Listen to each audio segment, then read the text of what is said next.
Ang Republic Act 11053 o Anti-Hazing Act of 2018 ay nilagdaan ni former President Rodrigo Roa Duterte noong June 29, 2018. At sa ilalim ng nasabing batas ay pinagbabawal ang anumang uri ng hazing sa mga fraternities, sororities at iba pang mga organisasyon. Bagamat pinapayagan ang initiation, ay kinakailangan muna na humingi ng permiso sa mga kinauukulan 7 araw bago gawin ang initiation rites. Hindi rin dapat lumagpas ng 3 araw ang gagawing initiation activities sa mga bagong miyembro ng samahan. At sa nasabing batas ay mas binigatan nito ang parusa sa mga lalabag depende sa pinsalang idinulot nito sa biktima. Kapag nauwi sa pagkamatay, panggagahasa at pagkaputol ng bahagi ng katawan ng biktima ng hazing, ang mga may sala ay papatawan ng parusang reklusyon perpetua at multang 3 million pesos. Sa nasabi ding batas, ang school authorities, faculty members, barangay at municipality officials ay pananagutin din bilang accomplice o kasabwat at mahaharap sa kasong administratibo, lalo na kapag napatunayang pinayagan nila ang hazing o kaya naman ay mapatunayan na alam nila na may nagaganap na hazing, ngunit wala silang aksyon na ginagawa para ito ay pigilan.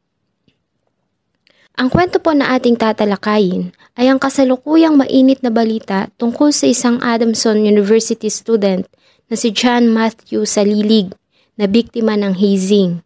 Karamihan sa mga news articles ay binigyan nito ng title na Kamatayan para sa Kapatiran. Ngunit mas gusto ko itong tawagin sa titulong Palo ni Kamatayan dahil sa ang ginawa nilang hazing kay Matmath ay hindi palo ng isang kapatid kundi palo ng pagpatay.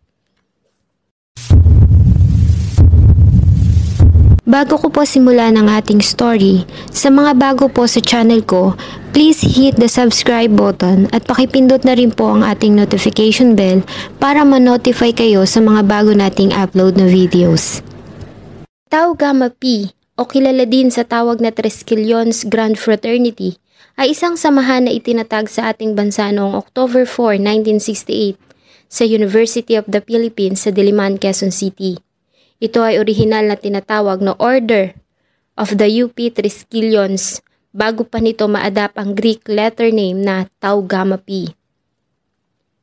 Sila ay isa sa pinakamalaking fraternity sa ating bansa in terms of membership.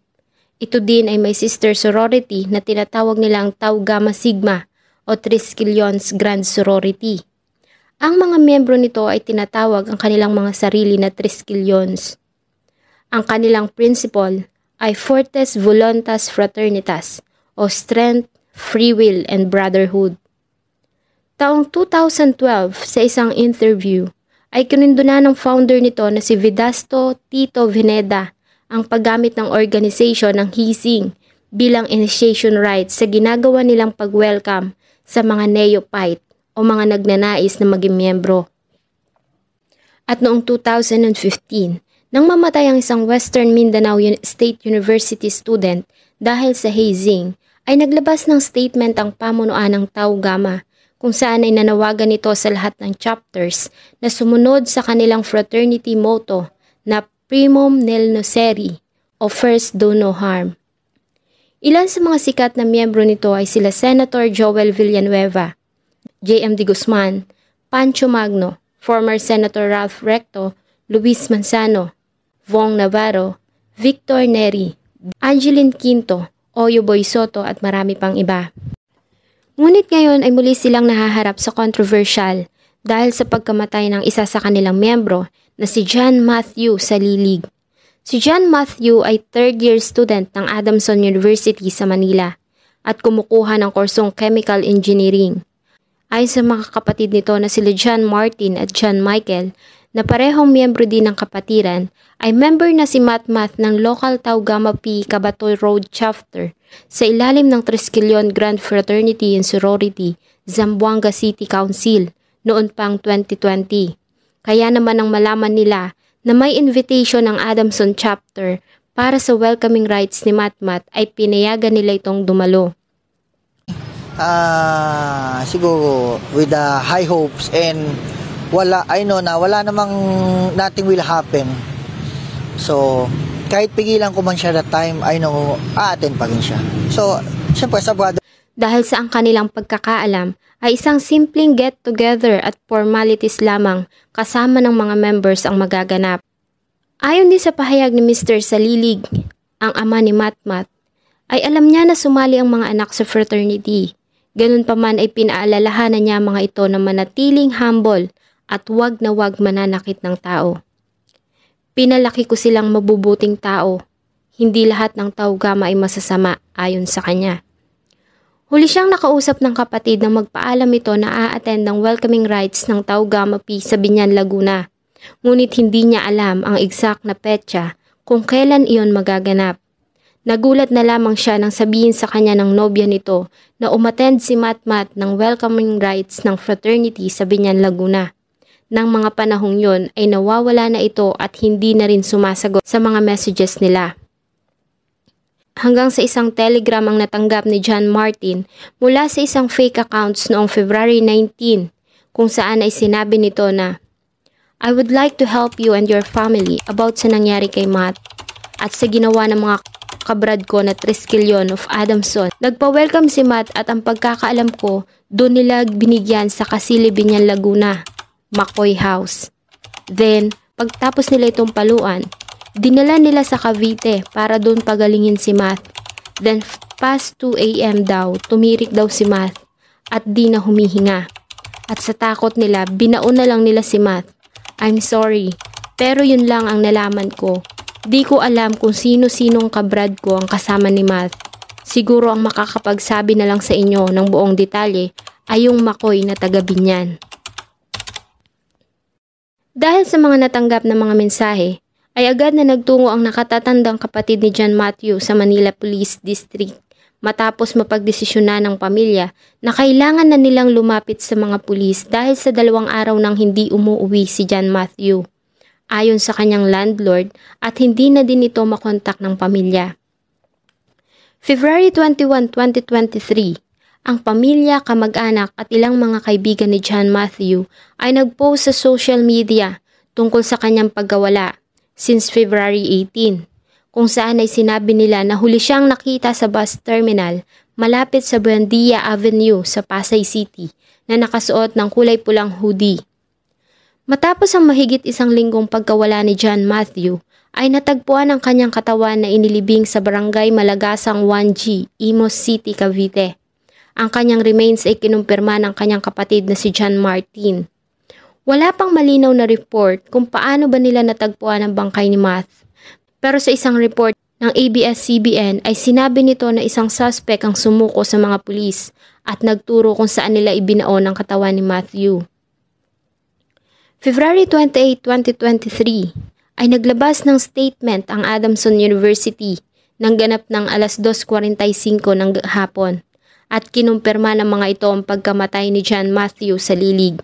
Ayon sa kanila, ang university ay nagsasagawa ng kanilang sariling investigation at nakikipag-cooperate sila sa mga otoridad.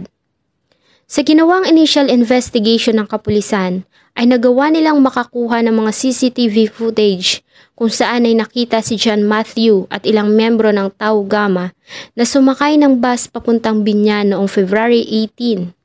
Sa isa pang CCTV footage ay nakita naman ang isang SUV na siyang ginamit para sakyan ang katawan ni John Matthew sa isang kalye sa Biñan. Kasunod nito ang 2 lalaki na nakamotor at isa sa kanila ay may hawak na paddle na siyang hinihinalang ginamit sa hazing. Ang autopsy result na sinagawa ng Cavite Provincial Crime Laboratory kung saan ay sinabi nila na ang ikinamatay ni John Matthew ay ang malalalang bugbog na tinamo nito sa kanyang hita at binti. May nakita din silang mga namuong dugo at putok na mga ugat sa kanyang dibdib at hita. Kasunod ng pagkakadiskubre sa katawan ni Matmat ay isa pang witness ang lumapit sa mga pulis sa katauhan ni Roy Usmon de la Cruz alias Diesel. Ang sabi sa akin is, since we have anti-hazing law ngayon sa batas natin, ang ibibigay na lang like 12 to 24. Marami na yung 24. So, naniwala ako. Plus the benefits na pwede kong matanggap. So, pinurse ko. Kasi I also want to help my parents kasi may financial struggle din kami. Full swing, pero may isa pong nagbigay ng Full blow. no, thank you. Nainisip ko na what if mag-quit na lang ako since baka mamatay ako, baka di ko kayanin. Baka nila akong candle sa likod. Inukit nila yung logo ng fraternity sa likod ko. Okay. And the belt whipping is tinanggal nila yung mga pinatak na candle sa likod ko gamit yung belt. Pinapalo nila ako. Dito ay nagawa niyang ma-identify ang mga persons of interest na may kinalaman sa nasabing ginawang hazing kay Matmat. Si De La Cruz din at ang isa pang suspect ang nagturo sa kapulisan sa bahay sa barangay Casili sa Binyan, kung saan naganap ang initiation. Ayon sa kanila, ay ipinaalam umano ng mga Adamson chapter sa miyembro ng Tau Gamma sa Binyan ang lugar para sa gaganaming initiation at welcoming rites dahil sa wala silang mahanap na lugar sa Maynila. Samantala, hindi pa natatagpuan ng mga pulis ang paddle na ginamit sa hazing, bagamat isa sa mga saksi ang nagsabi na sinunog na ito. Nagawa ding ma-identify ni De La Cruz ang 6 na mga persons of interest. Ang mga ito ay sila Earl Anthony Romero, 21 years old, alias Slaughter, ang Infocom ng Tau Gamma Adamson Chapter. Tong Cheng Ting, 22, alias Nike, ang Grand Triskelion o GT ng Adamson Chapter. Residente na si Jerome Balot, 22, alias Ali, at ang Binyan resident na sila Sandro Victorino, 28, alias Loki, Michael Lambert Ritalde, 21, at Mark Pedrosa, 39, alias Makoy, na siyang may-ari ng bahay kung saan ginanap ang initiation rites. Sila ay sumailalim na sa inquest proceedings sa DOJ. Samantala, ang isa sa mga person of interest, ang 26 years old na si alias Sakmal, IT encoder na graduate ng Adamson, na tinukoy na siyang nagmamaneho ng sasakyan kung saan isinakay si Matt, at kasama din ito sa pagbaon dito ay natagpuang wala ng buhay sa bahay nito sa Taguig. Ayon sa report, ay nagpakamatay ito marahil dahil sa inuusig ito ng konsensya sa kanilang ginawa. Natuntun din ang sasakyan sa bahay ng isa sa mga persons of interest na si Aaron Cruz sa Parañaque. Sa kabila ng pakiusap ng mga pulis ay nagmatigas ang may-ari nito na si Gregorio Cruz. Kaya naman naghintay pa ang mga pulis ng search warrant bago nila pinasok ang bahay at kinuha ang sasakyan para sa investigation. Buksan mo! Ang dami mong ano eh. Explain ko sa'yo eh. Mubo kayo lahat dyan. Dito na, mubo ka. Mubo kayo. Mubo! Dito! Mubo lahat. Ang nasabing ama ng isa sa mga person of interest ay inaresto din nila at kinasuhan ng obstruction of justice na binasura naman ng DOJ dahil sa kawalan ng probable cause. March 2, 2023 ay sumuko naman kay Cavite Governor John Vic Rimulya ang isa pa sa mga suspect na si Daniel Perry alias Ting na siyang master initiator. Ayon sa kanya, sa isang interview sa ABS-CBN, ay sumuko siya para harapin ang consequences ng kanyang ginawang aksyon. Ayon din sa kanya ay nahihirapan siyang makatulog. Hindi na rin siya makakain dahil sa tuwing ipipikit niya ang mga mata ay nakikita niya si Matt. Bilang main initiator, siya ang nagdidetermina kung ilang palo ang ibibigay sa baguhang miyembro ng kanilang samahan. Siya rin ang nangunguna sa ritual na kanilang ginagawa tuwing initiation. Ang nasabing 7 suspects ay nahaharap sa kasong paglabag sa Republic Act 11053 o Anti-Hazing Act of 2018. Samantalang 10 pa sa mga persons of interest ang nanatiling at large. Isa pa sa mga suspect ang nagbigay ng pahayag sa 24 oras tungkol sa nangyari kay John Matthew. Adamson daw po kasi, back to zero again. Kasi ako din po, galing lang din po ang community. Winelcome lang din ako. Repeat the process lang dun. Ang nawawala lang is yung mga rituals, paddle lang. Wala na talaga, sabi. Tol, pag lumabas siya, puputok tayo. Sabi, itago na lang, i-dispose na lang. Sabi nung isa, i-hospital, hindi tol, wala na, negats na nga eh. Kung itatapon dun sa ilog, sa dagat, ililibing o iiwan lang, maraming fingerprints ang Brad na nakahawak dun. Kasi hindi pa siya nagpunas, hindi siya naligo after nun, nagpalit lang siya ng damit. Gusto sana sunugan, pero hindi na ginawa. Pasensya ulit kung late na ako lumutang. Sorry talaga. Ang remain ni John Matthew ay dumating sa Edwin Andrews Air Base sa Zamboanga City sakay ang C-130 plane ng Philippine Air Force. Ang kanyang labi ay sinalubong ng kanyang pamilya at ilang kamag-anak bago nila ito dinala sa La Merced Veterans. March 4, 2023 ay inihatid ng kanyang pamilya, kamag-anak, kaibigan at mga nakikidalamhati. Suot ang mga itim na t-shirt na may nakaimprintang imahe ni John Matthew. Ay inihatid nila ang katawan ni John Matthew sa kanyang huling hantungan. Si John Matthew ay una nang ibinurol sa tabi ng kanyang lolo na si Romulo sa La Merced Funeral Homes. Ang kanyang lolo ay namatay noong February 22, 2023 dahil sa sakit. Ang kanilang mga remains ay idinaan sa Metropolitan Immaculate Conception Cathedral. Ilang araw matapos ang libing ni John Matthew, ay dalawa pang mga neophyte na kasama na nahizing ni John Matthew ang lumapit sa kapulisan para umano makatulong sa kaso. Ito ay sila alias Ben Laden at alias Lee. Ayon sa kanila ay kasama sila sa initiation sa Binyan, Laguna. Sa kasagsagan ng welcoming rites ay pinag-initan daw si John Matthew. Dahil sa gitna umano ng initiation ay paulit-ulit ito na nagrereklamo. At sinabi pa na wag umanong tutularan si Matt dahil sa maarte, kaya umano mas marami ang nakuha nitong palo. Matapos ang initiation, si alias Ben Laden ay sinama ng grupo hanggang sa paglilibing kay John Matthew sa Imus, Cavite noong February 19. Kasama daw niya sa Mitsubishi Adventure sila alias Bash, Sakmal, Snoop, G, McGregor at Bones. Habang ang Hyundai Tucson naman ay lulan ang Grandmaster na si alias Nike, Master Initiator na si Sting alias Voids, Thugs at ang wala ng buhay na si Math. Ayon pa sa kanya, si Grand Triskelion alias Nike ang nag-utos na ilibing na lang si Salilig. Dumaan pa sila sa bahay nito sa Las Piñas kung saan ay kumuha sila ng pala bago sila nagtungo sa Cavite. Along the way ay randomly ay kumukuha sila ng mga plaka ng mga sasakyan na nakaparada sa daan at kinakabit iyon sa kanilang sasakyan. Pagdating sa bakanting lote, iniwan siya ng mga ito sa kotse habang nililibing ng grupo si John Matthew. Matapos yon ay kinausap sila ng GT kung saan ay kabilin-bilinan sa kanila na laging tatandaan ang capital N o ang ibig sabihin ay no reveal. Samantala, ang dalawang saksi ay hindi pa hinaharap ng kapulisan sa media, ayon na rin sa pakiusap ng mga ito. Patuloy naman silang nananawagan para sa kusang loob na pagsuko ng 10 pang person of interest na nanatiling at large. Sa kasalukuyan, ayon sa kapulisan, ay nagpasa na sila ng listahan sa immigration para mapigilan kung balak man ng mga ito na lumabas ng bansa. Sa kabila nito, ayon sa naging pahayag ng Binyan Police ay kinukonsider na nila na solve ang kaso, batay na din sa mga ebidensya at statement ng mga witnesses at ilang suspect na sa kanilang custody.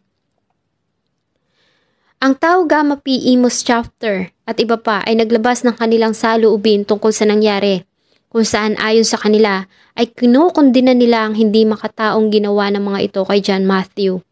Nagpaabot din sila ng pakikiramay at nais nilang malaman na kaisa sila ng pamilya ni Matmat na naghahangad na makantan nito ang hustisya. Ang Tau Gamma Pi Zamboanga City Council ay diniklara na ang mga miyembro ng Tau Gamma Pi Adamson chapter bilang persona non grata. Ibig sabihin, kahit kailan ay hindi na sila tatanggapin o kikilalaning miyembro ng kapatiran. Si Senate Majority Leader Joel Villanueva naman na miyembro din ng Tau Gamma ay nagpahayag ng pagkadismaya sa nangyaring insidente. Dahil ayon sa kanya, ang strength ng organisasyon at kapatiran ay hindi masusukat sa pamamagitan ng hazing o ng kahit na anong uri ng violence. Nag-offer naman si House Speaker Martin Romualdez ng halagang 500,000 sa kung sino makakapagbigay ng information o makakapagturo sa kinaroroonan ng iba pang mga taong sangkot sa pangyayari. Samantala, ang Tau Gamma Pi National Chapter ay wala pang nilalabas na statement tungkol sa nangyari. Nangako naman si President Bongbong Marcos Jr. na sisiguraduhing mabibigyan ng hustisya ang pagkamatay ni John Matthew sa lilig, tulad ng ninanais ng kanyang pamilya. Sana po ay nagustuhan niyo ang malungkot na kwento na akin pong ibinahagi. Huwag niyo pong kalimutang mag-iwan ng inyong salubin at suggestion sa atin pong comment section. Thank you so much po and see you in my next video.